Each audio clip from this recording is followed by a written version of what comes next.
सभी बच्चे video on करें बेटा एक बार।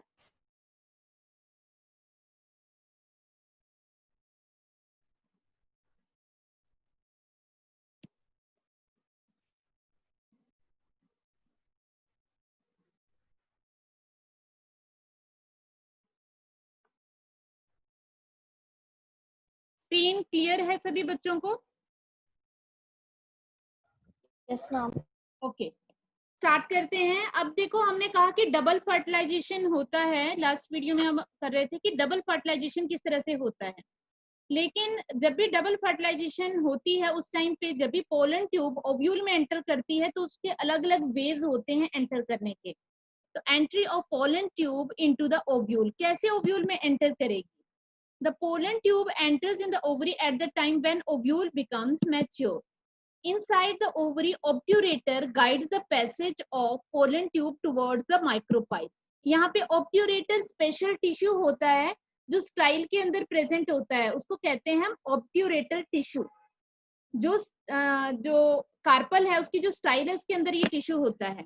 A mature ovule in the embryo sac also matured has 3 paths of entry of pollen tube. किस पाथ के थ्रू एंटर करेगा? देखो यहाँ डायग्राम देख पा रहे हैं, इसको कहते हैं पोरोगेमी। अगर ओव्यूल के अंदर पोलन ट्यूब माइक्रोपाइल के थ्रू एंटर करती है तो that is known as porogamy. Capsella में होता है ये, एग्जांपल आपका कैप्सेला का है। दूसरा आता है चैलेजोगेमी। अगर ये आपको बताया था ओव्यूल के अंदर ये वाला पार्ट होता है चैलेजा, तो अगर चैलेजा के थ्रू एंटर होता हो, ये देखो पोलन ट्यूब चैलेजा के थ्रू एंटर कर रही है, पहुंचेगी तो यहीं पे, यहाँ है फीमेल गेमीट, लेकिन इस तरह की एंट्री को हम कहेंगे दैट इज चैलेजोगेमी। नेक्स्ट हम देखते हैं मीजोगेमी। अगर इंटेगुमेंट्स, ये इंटेगुमेंट्स है जो इसको प्रोटेक्ट करते हैं, अगर इंटेगुमेंट के थ्रू पोलन ट्यूब एंटर करती है तो इसको कहते हैं मीजोगेमी। तो कुकुरबिट्स होते हैं जितने भी आपके पंपकिन है, कुकुम्बर है, इन सब में इस तरह से फर्टिलाइजेशन होता है। अब हम आगे आ जाते हैं post fertilization structure and events. एक आपको इससे, ठीक है, हमारा डबल फर्टिलाइजेशन हो चुका है। अब हम पोस्ट फर्टिलाइजेशन इवेंट पे आते हैं और उसमें क्या क्या स्ट्रक्चर बनेंगे। पोस्ट फर्टिलाइजेशन इवेंट में सबसे पहले एंडोस्पर्म बनेगा, फिर एम्ब्रियो की फॉर्मेशन होगी, ओव्यूल से सीड बन जाएगा, ओवरी से फ्रूट बन जाएगा। ये 4 इवेंट होंगे लास्ट में। तो सबसे पहले हम देख लेते हैं कि फॉर्मेशन ऑफ एंडोस्पर्म जो है वो किस तरह से होगा। तो endosperm develops before the embryo, because मैंने अभी बताया आपको एंडोस्पर्म एम्ब्रियो से पहले बनता है, क्योंकि जाइगोट के डिवीजन के लिए उसको नरिशमेंट चाहिए जो उसको एंडोस्पर्म प्रोवाइड करेगा। The cells of endosperm are filled with reserve food materials, they are used for nutrition for the developing embryo. The primary endosperm cell, जो सबसे पहली सेल बनी थी, किससे बनी थी? सेंट्रल सेल से। It divide repeatedly and form a triploid endosperm tissue, बार बार डिवाइड करेगी और एक ट्रिप्लोइड एंडोस्पर्म टिश्यू बनाएगी। The most common endosperm development, the PEN undergoes successive nuclear division to give rise to free nuclei. This is called free nuclear endosperm. अब ये free nuclear endosperm क्या है? देखो, ये सेल है एंडोस्पर्म की, इसने यहाँ पे इसका न्यूक्लियस है, ये डिवाइड कर गया तो बहुत सारे न्यूक्लियस इसके अंदर बन गए, लेकिन सेल वॉल नहीं ले हुई। हमेशा क्या होता है जब भी सेल डिवाइड करती है, पहले तो न्यूक्लियस डिवाइड करता है, फिर बीच में सेल मेम्ब्रेन और सेल वॉल बनती है। यहाँ पे ऐसा नहीं होगा, सबसे पहले न्यूक्लियाई डिवाइड करते रहेंगे। तो ये जो सेल होगी इसमें जो कंडीशन आ गई, इस पूरी कंडीशन को, इस एंडोस्पर्म को हम कहते हैं फ्री न्यूक्लियर एंडोस्पर्म। आपने कोकोनट सभी ने देखा है, कोकोनट का जो पानी आप पीते हो that is free nuclear endosperm. वो साइटोप्लाज्म है, उसमें बहुत सारे न्यूक्लियाई है, न्यूट्रिएंट्स हैं। जो आप कोकोनट खाते हो उसमें जो उसका पानी होता है वो सारा फ्री न्यूक्लियर एंडोस्पर्म है। लेकिन कोकोनट का एक पार्ट व्हाइटिश होता है जो आप खाते हो, हार्ड पार्ट, वो क्या है? अब मान लो कि इसके जो सबसे बाहर वाले न्यूक्लियस थे उनमें सेल मेम्ब्रेन बननी स्टार्ट हो जाए, यहाँ पे बाहर वाले पार्ट में सेल मेम्ब्रेन बन जाए और अंदर वाले पार्ट में ना बने, तो बाहर वाला हार्ड हो जाएगा और अंदर वाला लिक्विड रहेगा। तो यही होता है कोकोनट में। उसके बाहर वाला जो पार्ट है उसमें तो जो न्यूक्लियस है उनमें सेल वॉल बननी स्टार्ट हो जाती है, लेकिन अंदर वाले पार्ट में नहीं बनती। तो कोकोनट में दोनों तरह का एंडोस्पर्म होता है। जो लिक्विड है उसका वाटर है वो है फ्री न्यूक्लियर एंडोस्पर्म, और जो हार्ड पार्ट है वो है सेलुलर एंडोस्पर्म। तो यहाँ पे आप देख रहे हैं free nuclear endosperm, then the endosperm become cellular due to cell wall formation. The endosperm may be either fully consumed by growing embryo or retained in mature seed. अब ध्यान से सुन लें इस लाइन को। जब भी एम्ब्रियो डेवलप करेगी तो या तो वो पूरे एंडोस्पर्म को यूज कर लेगी, ये डाइकोट सीड्स में होता है, या फिर बचा रहेगा, वो मोनोकोट सीड में होता है। तो आपको एक वीडियो मैं भेज दूंगी जिसमें एल्ब्यूमिनस और एक्स एल्ब्यूमिनस सीड उनको कहते हैं, जो जिनमें एल्ब्यूमिनस सीड या एंडोस्पर्मिक सीड जिसमें एंडोस्पर्म सीड में बचा रहता है, और एक्स एल्ब्यूमिनस और नॉन एंडोस्पर्मिक सीड जिनमें सारा का सारा यूज हो जाता है पहले, तो वो किसमें होगा? डाइकोट में। अब यहाँ पे एग्जांपल आपको दिया है, the tender coconut water is free nuclear endosperm and made up of thousands of nuclei and the surrounding white kernel, जो व्हाइट आप खाते हो वो सेलुलर एंडोस्पर्म है जिसमें सेल वॉल बन चुकी है। अब आ जाते हैं बेटा हम एम्ब्रियो डेवलपमेंट पे, किस तरह से एम्ब्रियो की डेवलपमेंट होगी। अब इसको मैं आपको एक इमेज के थ्रू ज्यादा अच्छी तरह से आपको समझ आएगा। यहाँ पे आप देख पा रहे हैं ये जाइगोट है, एम्ब्रियो सभी को दिखाई दे रही है, ये डायग्राम क्लियर है सभी को? ओके तो यहाँ पे आप जाइगोट देख पा रहे हैं, ये जाइगोट है, जाइगोट डिवाइड करेगा, दो सेल बनाएगा, एक तो बनाएगा एम्ब्रियो सेल और एक बनाएगा सस्पेंसर सेल। ये सस्पेंसर सेल किस साइड होगी? किस साइड होगी? ये होगी माइक्रोपाइल की तरफ, ठीक है। ओव्यूल अगर ऐसे है तो यहाँ माइक्रोपाइल की तरफ होगी सस्पेंसर सेल, और एम्ब्रियो सेल अंदर की तरफ होगी। एम्ब्रियो के नाम से पता चल रहा है कि आगे डिवाइड होके पूरा ये पूरा एम्ब्रियो बनाएगी। सस्पेंसर सेल डिवाइड करेगी और एक बिल्कुल चेन ऑफ सेल्स बना देगी और ऊपर एक बड़ी सेल बनाएगी जिसको कहेंगे होस्टोरियम। ये होस्टोरियम अटैच करके रखता है एम्ब्रियो को विद माइक्रोपाइल। अभी देखो यहाँ पे एम्ब्रियो सेल डिवाइड कर गई, यहाँ बहुत सारी लेयर्स बन गई, और यहाँ पे आपको सारे नेमिंग यहाँ पे याद रखने की जरूरत नहीं है। तो यहाँ पे देखो होस्टोरियल सेल है, ये सस्पेंसर, और यहाँ से बनेंगी जो सेल्स वो रूट कैप, रूट टिप, यहाँ प्रोकैम्बियम, ग्राउंड मेरिस्टेम, डर्मेटोजन, जो आपने प्लांट टिश्यूज में पढ़ा था। उसके बाद इस तरह का स्ट्रक्चर बन जाएगा। आपको मेनली ये स्ट्रक्चर याद रखना है, ये दो स्ट्रक्चर। सस्पेंसर का काम कुछ ज्यादा नहीं होता है, एम्ब्रियो को बस ओव्यूल से अटैच करके रखती है सस्पेंसर। यहाँ पे रेडिकल बनेगा, ये दो कोटिलिडन्स बन गए, देख रहे हैं आप यहाँ पे, ये रूट कैप, ये रेडिकल, ये हाइपोकोटाइल, एपिकोटाइल, ये छोटा सा प्लीम्यूल, और ये जो दो दिखा रखे हैं ये दो हैं कोटिलिडन्स। तो इस तरह से डाइकोट की जो एम्ब्रियो है वो इस तरह से डेवलप होती है। ध्यान रखेंगे सस्पेंसर एम्ब्रियो का पार्ट नहीं होता, सस्पेंसर और होस्टोरियम ये एम्ब्रियो के पार्ट नहीं है। एम्ब्रियो बेसिकली जो है ये अंदर होगी। एम्ब्रियो क्या होगी? जिसमें आएगा आपका रूट कैप, रेडिकल और प्लीम्यूल, और उसके साथ जो उसको नरिशमेंट देने के लिए कोटिलिडन्स प्रेजेंट होते हैं। तो ये तो था डाइकोट एम्ब्रियो कैसे डेवलप होती है। In the same way monocot embryo also develop, यहाँ तक करीबन उसकी स्टेजेस भी सेम ही होती है मोनोकोट एम्ब्रियो की, तो कोई ज्यादा बड़ा डिफरेंस देखने को नहीं मिलेगा। अब यहाँ पे आपको embryo develops at micropylar end where zygote is situated. Early embryonic development are similar in dicot and monocot. The zygote give rise to pro-embryo.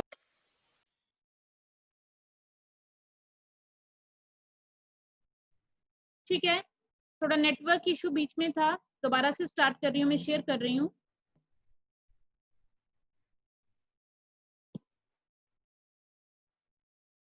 ठीक है, हम यहाँ पे थे।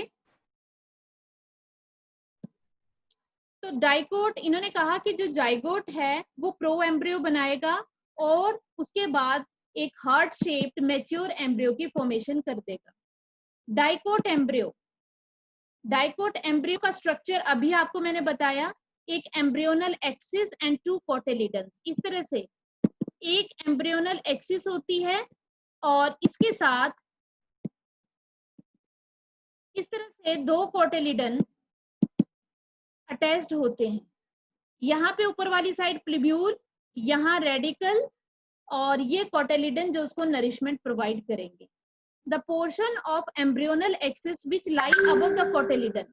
अब मान लो मैंने कहा ये प्लिम्यूल, ये रेडिकल, तो जो कोटिलिडन, प्लिम्यूल और कोटिलिडन के बीच वाला ये वाला पार्ट है, this part is known as epicotyl, और जो रेडिकल और कोटिलिडन के बीच वाला ये पार्ट है, this is known as hypocotyl. Hypo mean below, cotyledon से बिलो, एपिकोटाइल कोटिलिडन से अबव, एम्ब्रियो का कोटिलिडन से अबव वाला पार्ट। तो आपको पता है प्लिम्यूल जो है क्या बनाएगा, शूट टिप, और रेडिकल रूट टिप की फॉर्मेशन करेगा। यहाँ पे आपको ये डायग्राम दे ही रखा है एम्ब्रियो का, जिसमें आपको बताया है कि रेडिकल, रेडिकल के साथ वाला पार्ट हाइपोकोटाइल, फिर प्लिम्यूल, प्लिम्यूल का साथ वाला पार्ट यहाँ पे जो यहाँ पे है ये एपिकोटाइल होता है, ये वाला पार्ट। यहाँ पे प्लिम्यूल एक छोटा सा पार्ट होता है बिल्कुल यहाँ पे, और ये दोनों है cotyledon. The cylindrical portion of embryonal axis which lie below the cotyledon is hypocotyle. It terminates with radical. ये रेडिकल और रेडिकल को प्रोटेक्ट करने वाली रूट कैप। अब आ जाते हैं हम मोनोकोट एम्ब्रियो पे। जो मोनोकोट एम्ब्रियो है सिर्फ उसमें एक ही कोटिलिडन होता है। ये तो हम सभी जानते हैं कि मोनोकोट्स में एक ही कोटिलिडन होता है और उसका नाम होता है स्कूटेलम। बस ये नाम याद रखना, ये इंपॉर्टेंट है बहुत ज्यादा। आपको मैं डायग्राम के थ्रू एक्सप्लेन कर देती हूँ। ये है बेटा मोनोकोट एम्ब्रियो, ठीक है। इसको पूरा सीड में बना के दिखा देती हूँ आपको किस तरह से होगा।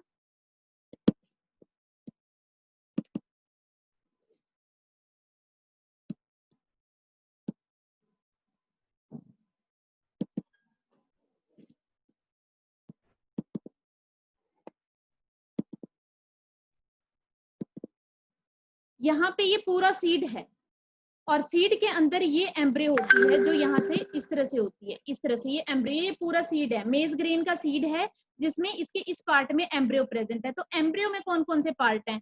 ये तो उसका एक सिंगल कोटिलिडन जिसको हम कहते हैं उसका नाम है स्कूटेलम। फिर यहाँ पे ध्यान दें, यहाँ पे प्लिम्यूल है, ये वाला प्लिम्यूल है जिसको ये शूट एपेक्स कह रहे हैं, ये प्लिम्यूल है। यहाँ पे रेडिकल है, ये वाला रेडिकल। अब देखो प्लिम्यूल को कवर कर रखा है, कुछ शीथ हैं जिन्होंने प्लिम्यूल को कवर कर रखा है, प्रोटेक्टिव शीथ, इनको हम कहते हैं कोलियोपटाइल।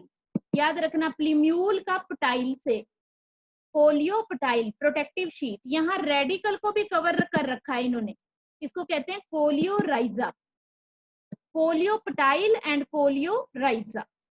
अब आपको पता है रेडिकल के ऊपर तो एक और प्रोटेक्शन भी होती है जिसको हम कहते हैं रूट कैप, ठीक है। तो ये तो था मोनोकोट एम्ब्रियो का स्ट्रक्चर। इसमें एक नाम और आ रहा है एपीब्लास्ट। एपीब्लास्ट बेटा जो सेकंड कोटिलिडन है उसका रेमिनेंट है, मतलब रिमेनिंग जो छोटा सा पार्ट होता है सेकंड कोटिलिडन का, वो है एपीब्लास्ट।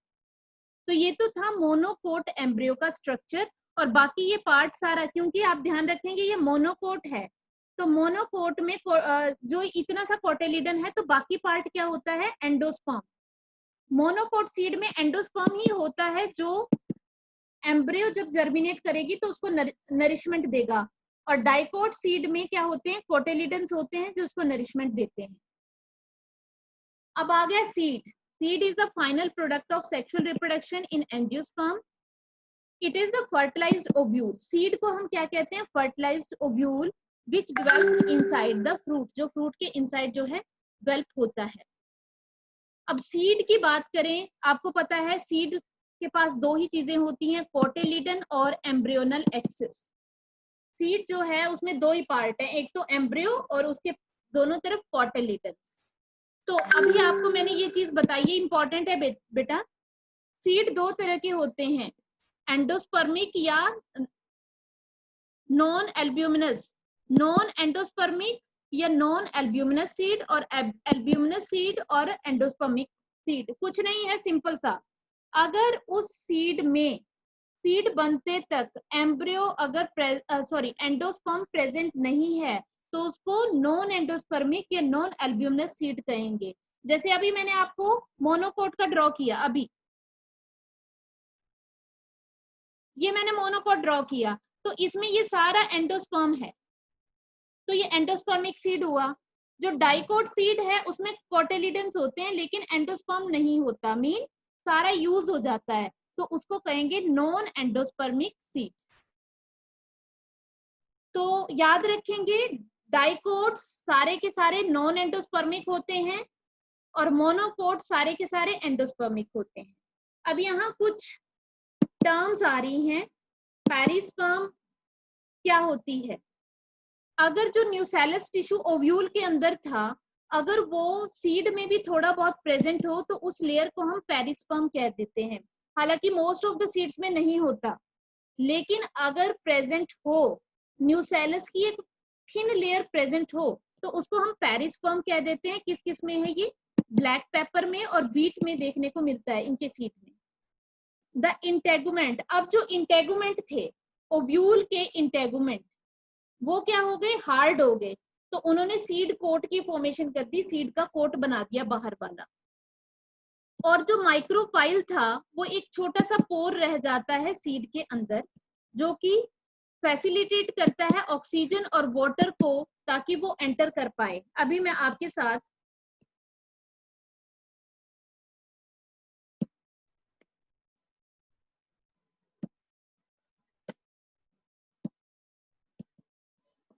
व्हाइट बोर्ड शेयर कर रही हूँ।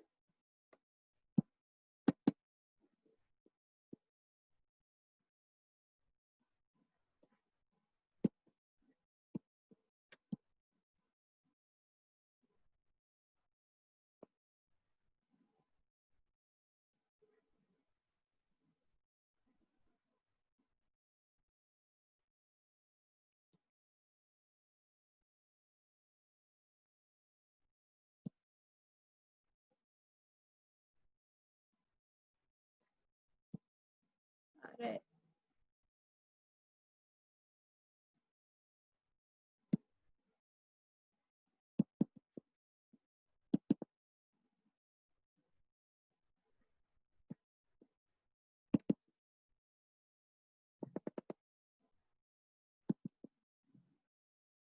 ये ग्राम जो है सीड है, जिसमें आप यहाँ पे देखें तो इस तरह का स्ट्रक्चर आपको दिखाई देता है।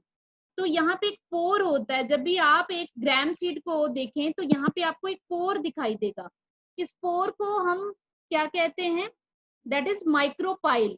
ओव्यूल के अंदर जब हमने ओव्यूल बनाया था बेटा, तो हमने यहाँ पे एक गैप छोड़ दिया था, ये थे इंटेगुमेंट, और यहाँ पे जो पोर था वही पोर आगे जाके सीड में यहाँ प्रेजेंट होता है, जिसको हम क्या कहते हैं? माइक्रोपाइल। जब भी सीड जर्मिनेट करेगा तो वाटर इसी पोर के थ्रू एंटर करेगा और सीड की जर्मिनेशन में हेल्प करेगा। तो ये आपने याद रखना है किस तरह से जो सीड है वो जर्मिनेट करते हैं। और आपको मेज ग्रेन का भी जो सीड है, एक बार मैं ड्रॉ कर देती हूँ।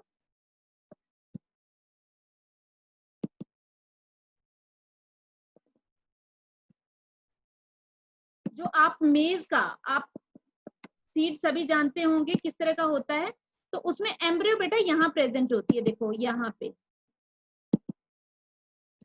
ये कोलियोपटाइल, यहाँ प्लीम्यूल, ये कोलियोराइजा, और यहाँ पे रेडिकल। ये रेडिकल होगा, ये प्लीम्यूल होगा, और इतनी सी एम्ब्रियो है। और इसका जो एक सिंगल कोटिलिडन है वो ये है, ये सिंगल कोटिलिडन है, जिसको हमने अभी क्या कहा? स्कूटेलम, ये वाला, दैट इज स्कूटेलम, एक सिंगल कोटिलिडन। और जो ये सारा बाकी पार्ट बच गया ना यहाँ पे, दिस पार्ट इज एंडोस्पर्म। इसीलिए आपको कहा कि जितने भी मोनोकोट सीड्स हैं वो सारे के सारे एंडोस्पर्मिक सीड्स होते हैं, लेकिन डाइकोट में आपको ऐसा कुछ नहीं दिखाई देगा।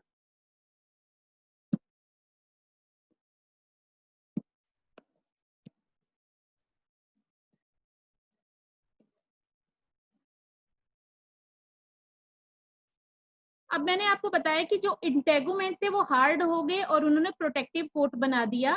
माइक्रोपाइल आपको बता दिया।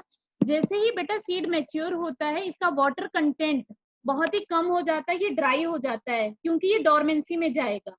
और इसका जो ड्राई मास है 10 to 15% मॉइस्चर होता है बस इसमें। द जनरल मेटाबॉलिक एक्टिविटी इसकी स्लो डाउन हो जाती है, जिसकी वजह से वो एक इनएक्टिविटी के पीरियड में चला जाता है, जिसको हम क्या कहते हैं, डोरमेंसी। कि वो सीड अब डोरमेंसी में चला गया। अब वो जो आपने स्टोर कर रखे हैं ना सारे सीड्स आपके घर में, दालें हैं, ये सब डोरमेंसी की कंडीशन में है।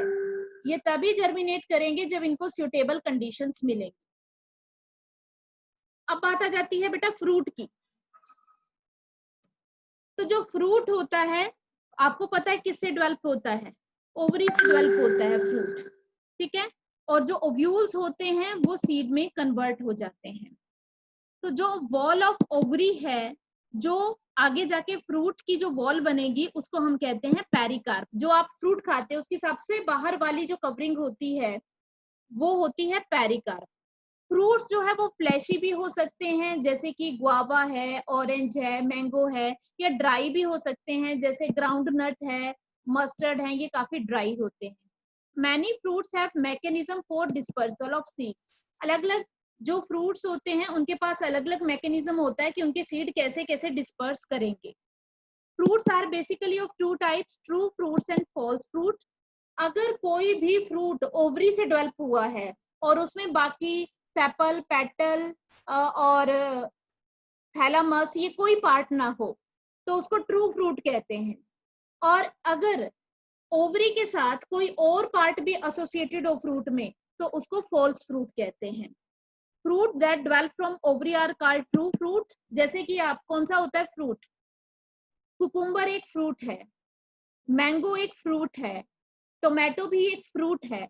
लेकिन फॉल्स फ्रूट क्या है, जो बाकी पार्ट से डेवलप हो, जैसे कि थैलामस से। तो जो आप एप्पल खाते हो, एप्पल बेसिकली थैलामस होता है उसका, जो स्वोलन फ्लैशी हो जाता है और उसी को ही आप खाते हो। स्ट्रॉबेरी, इसमें भी थैलामस से ही का पार्ट है जो आप खाते हो। कैश्यू, ये सारे के सारे क्या हैं, फॉल्स फ्रूट। अब कुछ फ्रूट्स जो है पार्थिनोकार्पिक भी होते हैं। पार्थिनोकार्पिक मीन बिना फर्टिलाइजेशन के ही फ्रूट बन जाए, तो that is known as parthenocarpic fruit. तो एग्जाम्पल कौन कौन से हैं इसमें, बनाना, गुआवा, एप्पल। और इनकी स्पीशीज हैं, सारे के सारे नहीं, ध्यान रखेंगे।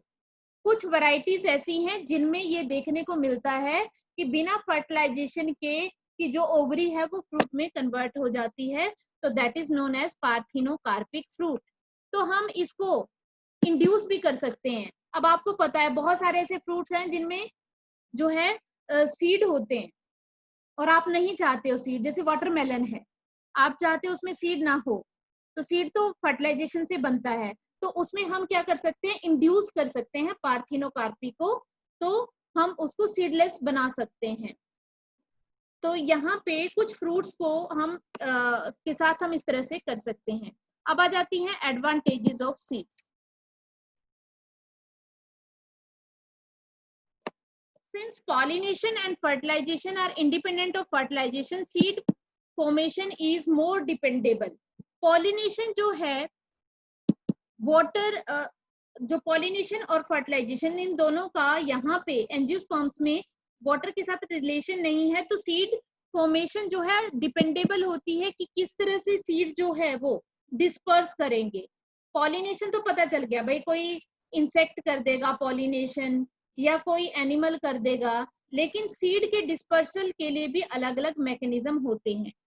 Seed have better adaptive strategies for dispersal to new habitats, ताकि वो स्पीशीज जो है अलग अलग एरियाज में भी पहुंच पाए। सीड के पास फूड रिजर्व होता है ताकि जब भी वो जर्मिनेट करे तो उसको नरिशमेंट मिल पाए। हार्ड सीड कोट, सीड का जो हार्ड कोट होता है वो उसको प्रोटेक्ट करके रखता है। तो क्योंकि सीड की सबसे बड़ी इंपॉर्टेंस क्या मानी जाती है बेटा, क्योंकि सीड सेक्सुअल रिप्रोडक्शन से बनता है, तो ये इसमें वेरिएशंस आती हैं, वेरिएशन आएंगी तो अडेप्टेशन होगी और इवोल्यूशन होगा। और डिहाइड्रेशन एंड डोरमेंसी, जब एक सीड जो है उसमें से वाटर कम हो गया, डोरमेंसी में चला गया, इसी वजह से हम सीड्स को स्टोर कर पाते हैं, नहीं तो सीड्स को स्टोर नहीं किया जा सकता। तो डोरमेंसी की सबसे बड़ी इंपॉर्टेंस होती है स्टोरेज ऑफ सीड्स। अब नेक्स्ट है वायबिलिटी ऑफ सीड्स। वायबिलिटी क्या है, जैसे मैंने आपको बताया था, कब तक वो उसके पास कैपेबिलिटी है टू जर्मिनेट, कितने टाइम तक उसके पास कैपेबिलिटी रहती है टू जर्मिनेट, या उसके बाद एक टाइम ऐसा आता है आप उसको कितनी कंडीशन दे दो वो जर्मिनेट नहीं कर पाएगा, तो वो उसकी वायबिलिटी खत्म हो गई। तो याद रखें, यहाँ कुछ ही एग्जांपल हैं, ज्यादा नहीं है। कई सीड्स की वायबिलिटी जो है कुछ मंथ्स की होती है, कई की ईयर्स की होती है, लेकिन यहाँ दो बहुत ही इंटरेस्टिंग एग्जांपल हैं। कौन से? एक इन्होंने बताया कि एक लुपाइन जो है एक प्लांट है, जो कि हमें इसका जो सीड है हमें आर्कटिक टुंड्रा से मिला है। The seed germination and flowered after an estimated record of 10,000 year of dormancy, 10,000 साल के बाद भी ये जर्मिनेट कर गया था, मींस ये ग्रो कर गया था। ठीक है, एक मिनट बेटा आप होल्ड करना है।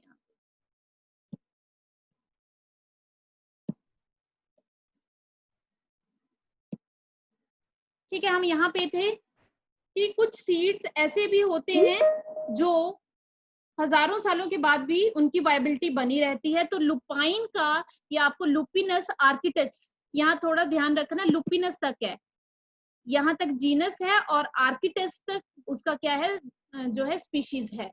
तो ये आर्कटिक टुंड्रा में मिला था और 10,000 साल तक इसकी वायबिलिटी थी। एक और हमें मिला है, डेट पाम का सीड मिला है, जो कि एक आर्कियोलॉजिकल एक्सकेवेशन, जो आर्कियोलॉजिस्ट थे उन्होंने एक्सकेवेट किया, कहाँ पे, डेड सी के पास किंग हेरोड्स पैलेस था, वहां पे ये मिला हमें। और 2000 साल के बाद भी जब इसको जर्मिनेट किया गया तो ये इसको सुटेबल कंडीशन में ये जर्मिनेट कर गया। तो इनकी बहुत टाइम तक वायबिलिटी भी बनी रहती है। ठीक है, अब आ जाता है आपका last, apomixis and poly embryony.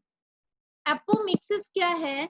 It is the production of seeds without involving the process of meiosis and syngamy. या इसके ऊपर ऐसा करती हूँ बेटा, मैं आपको